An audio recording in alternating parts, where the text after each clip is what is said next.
এইটাই আমাদের ভাগ্য। আপনারা সবাই আমার বাচ্চাটার জন্য দোয়া করবেন, আমার বাচ্চাটার জন্য ভালো থাকে।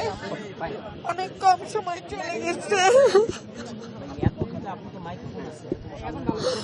আমার মেয়েটার জন্য আপনারা দোয়া করবেন, আপনারা বেশি বেশি করে দরুদ পড়বেন।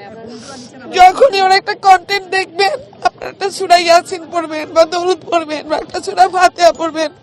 কারিনার আত্মার উপরে বর্ষায় দিবেন, কারিনা যেন উপরে এরকমই হাসি খুশি থাকে।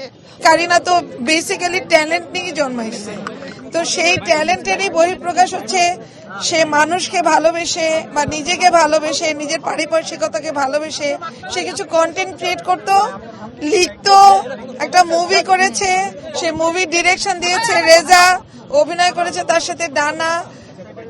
এইসব করে সে মানুষের মনের দোরগোড়ায় পৌঁছে গেছে, যেই কারণে কারিনা এতভাবে মানুষের কাছে সমাদৃত, যেটা দেখে আমারও খুব ভালো লাগে যে কারিনা আজকে চলে গেছে। কারিনার হয়তো এতটুকুই হায়াত ছিল, ভুল চিকিৎসা ভালো চিকিৎসা আমাদের নিজেদের সিদ্ধান্ত সবকিছুর ঊর্ধ্বে হচ্ছে যে কারিনা চলে গেছে।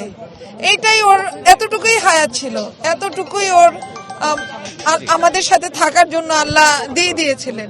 এইটাই আমাদের ভাগ্য। আপনারা সবাই আমার বাচ্চাটার জন্য দোয়া করবেন, আমার বাচ্চাটার জন্য ভালো থাকে। অনেক কম সময় চলে গেছে। আমার মেয়েটার জন্য আপনারা দোয়া করবেন, আপনারা বেশি বেশি করে দরুদ পড়বেন। যখনই ওরা একটা কন্টেন্ট দেখবেন, আপনারা একটা সূরা ইয়াসিন পড়বেন বা দরুদ পড়বেন বা একটা সূরা ফাতিহা পড়বেন। কারিনার আত্মার উপরে বর্ষায় দিবেন, কারিনা যেন উপরে এরকমই হাসি খুশি থাকে।